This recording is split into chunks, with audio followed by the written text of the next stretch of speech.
Bom dia, meus alunos do EREM Mardônio, né? Graças a Deus, né, por mais um dia, né? Que Deus abençoe a família de vocês. Estamos aqui começando o nosso curso de Física 2021 para os alunos do terceiro ano. E estamos aqui para apresentar para vocês o conteúdo proposto para este bimestre, que é uma síntese do que foi visto em 2020, e iniciarmos, né, esse conteúdo nesta aula. O conteúdo proposto, como você está vendo aí, é calor, temperatura, pressão, tipificação do calor e as formas de transferência. E as transformações gasosas, envolvendo trabalhos termodinâmicos em sistemas cíclicos de motores e os seus rendimentos dos motores, né? As máquinas térmicas. Esse conceito de transformações de trabalhos termodinâmicos em motores e em sistemas cíclicos, ele é importante porque ele estabelece bem a relação entre trabalho e energia. O conceito de trabalho, energia e sua conservação é muito importante em todas as áreas da física, né? Eu diria que é o conceito mais importante da física, é a conservação da energia.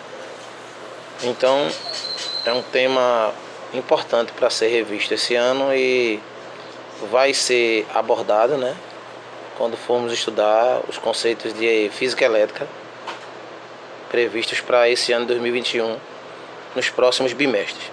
Enfim, vamos começar falando do conteúdo temperatura, né? O conceito de temperatura, que é um dos conteúdos propostos para esse ano de 2021. Aqui eu apresento 3 recipientes, um com água fria, água morna e água em ebulição, fervendo, né? Você observa que a olho nu, né, o recipiente com água e com água fria e morna, você não vê diferença nenhuma no comportamento da água. Mas a água, quando está em ebulição, fervendo, você vê formar a fumaça, né, que é ela se transformando em vapor, mudando seu estado físico. Você vê ela borbulhando, como se estivesse havendo uma guerra, uma batalha, uma grande tribulação dentro da água. Parece até que tem algum objeto, um peixe ou um animal, né, enorme dentro da água, se mexendo, se debatendo. Mas é exatamente isso. Ela está agitada mesmo. Elas estão se movendo rapidamente, numa agitação tão grande, devido à presença da quantidade de calor que eles já receberam aqui. Entraram em ebulição e transitaram do estado líquido para o vapor. É visível esse comportamento, mas aqui a gente só consegue observar usando um instrumento chamado termômetro, que vai mostrar que a água morna tem uma temperatura maior do que a água fria, mas a olho nu não vê diferença nenhuma, porque esse comportamento ele é a nível molecular, gente. Na verdade, esse comportamento denuncia, que você vê aqui na ebulição, é que a matéria está em constante movimento. Mesmo que na água fria e morna você não veja diferença, a matéria está mais agitada aqui. Ela aqui ela é menos agitada. Aqui eu diria que ela está mais agitada do que na água fria. E aqui ela está altamente agitada, ao ponto de transitar de estado físico, né? Passar do líquido para o vapor. Então, os níveis de agitação da matéria são diferentes aqui. Aqui é um pouco mais agitado na água morna do que na água fria. Mas você não vê, porque essa agitação é a nível molecular. Só quando ela atinge grandes níveis, né, um grau alto de agitação, é que você consegue perceber, que é no caso da ebulição. Certo? E outra coisa, a matéria, prova que a matéria é descontinuada, né? Essas partículas que viram vapor, se tivesse numa panela de pressão ou numa tampa aqui, né, fechada, quando você removesse a tampa, você ia ver gotículas. Esse próprio vapor, quando bateu na tampa, voltou a ser líquido, formando gotículas separadas. O que dentro da panela seria difícil, né? Você botar a mão dentro da panela e separar assim. Tu vem pra cá, tu vem pra lá. Quando você tira a mão, elas se misturam novamente dentro da panela. Mas aqui elas estão separadas em forma de gotas de água na tampa, né? Quando você remove a tampa, você vê as gotas separadinhas de água formada na tampa. E primeiro vira vapor, o vapor bate na tampa e se liquefaz novamente, né? Ele se torna líquido novamente. Mas a separação das gotas prova que a matéria é descontinuada. Então, na verdade, a nível molecular,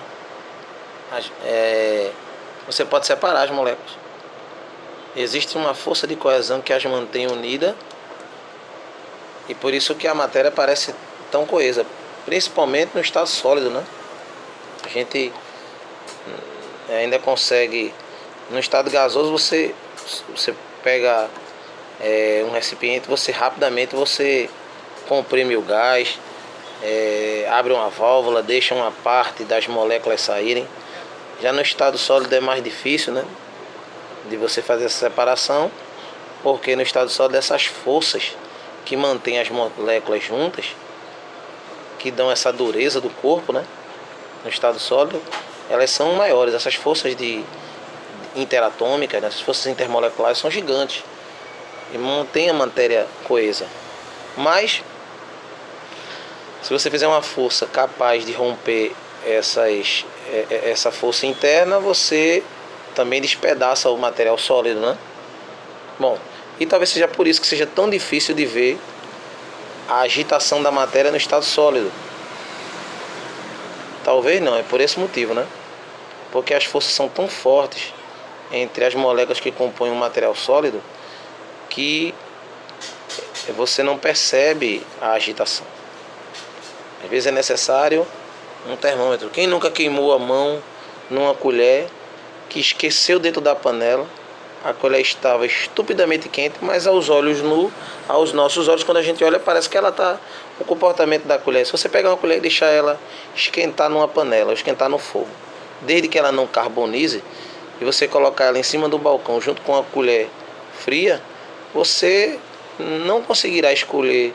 Você será pura sorte escolher a colher fria ou a colher quente. A sorte irá decidir se você queima a mão ou se você não queima. Não é verdade? Porque matéria no estado sólido, as forças de coesão entre as moléculas são tão fortes que elas vibram intensamente, mas elas não têm mobilidade. Não é como a água em ebulição, que elas se mexem tanto que parece que tem, como eu disse, algum objeto dentro da panela se sacudindo, né? Um animal se sacudindo dentro de um tanque. Você vê a água sendo saculejada.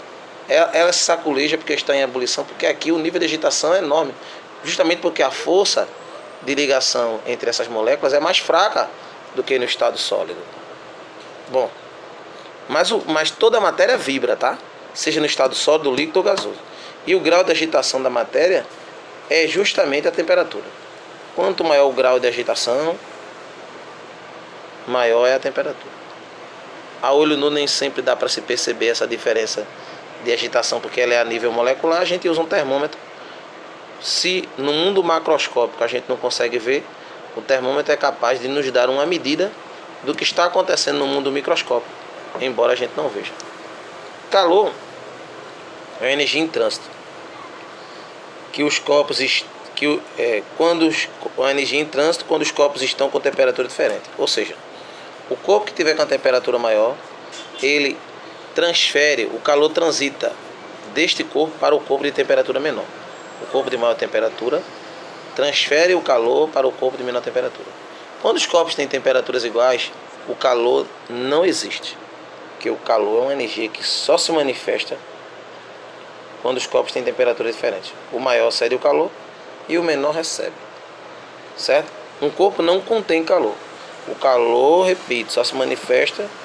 Um corpo só vai receber ou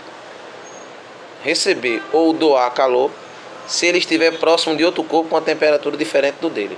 Se o corpo que ele estiver próximo tiver a temperatura maior, ele vai receber calor desse corpo. Se o corpo que ele estiver próximo tiver a temperatura menor do que o dele, ele é que vai doar o calor para esse corpo. Mas se os dois estiverem com temperaturas iguais, o calor não se manifesta, mostrando que os corpos não contêm calor. Ela só se manifesta quando os corpos têm essa temperatura diferente que eu acabei de falar. Bom, falar agora do equilíbrio térmico, gente. Quando é que acontece o equilíbrio térmico? Bom, quando os corpos têm temperaturas diferentes, o de maior temperatura cede, o de menor recebe. Essa troca, ela acontece até que os corpos estejam com a mesma temperatura. Quando isso acontece, é equilíbrio térmico. Por que equilíbrio térmico? Porque o equilíbrio térmico é justamente o momento em que não há mais como os corpos trocarem calor. Porque eles estão na mesma temperatura, eles não trocam mais. Existe uma tendência do corpo de maior temperatura ceder o calor e uma tendência do corpo de menor temperatura receber o calor. Existe uma tendência do corpo de maior temperatura ceder calor e baixar a sua temperatura.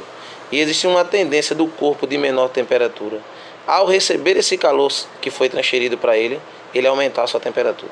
Então, o que cede a temperatura reduz, o que recebe a sua temperatura aumenta, chega uma hora que elas se equiparam. Quando a temperatura se equipara, quando ela fica igual, nós chamamos de equilíbrio térmico. Aqueles corpos estão em equilíbrio térmico nessa circunstância. Agora, tem situações muito específicas em que as substâncias, mesmo recebendo ou doando calor, não mudam sua temperatura. Isso acontece nas mudanças de estado físico. Nessas mudanças de estado físico. Ok? Por exemplo, se uma água numa determinada pressão, que é um conceito que a gente vai falar já já, ela ferve a 100 graus, que é a pressão da atmosfera a nível do mar. A 100 graus a água ferve. Então a 100 graus Celsius ela ferve e passa para o estado de vapor.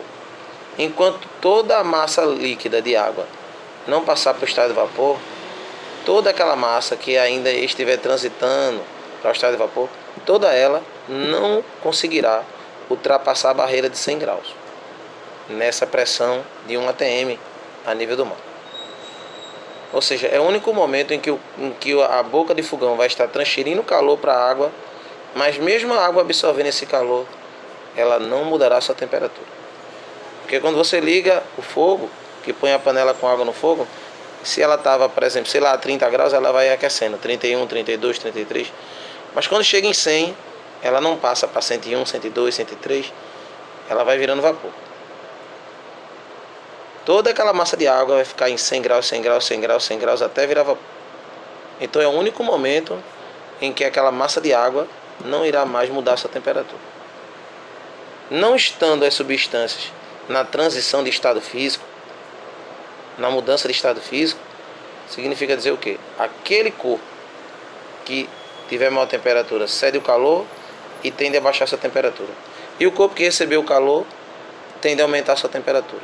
Claro, desde que as substâncias não estejam mudando seu estado físico. Ok? Bom,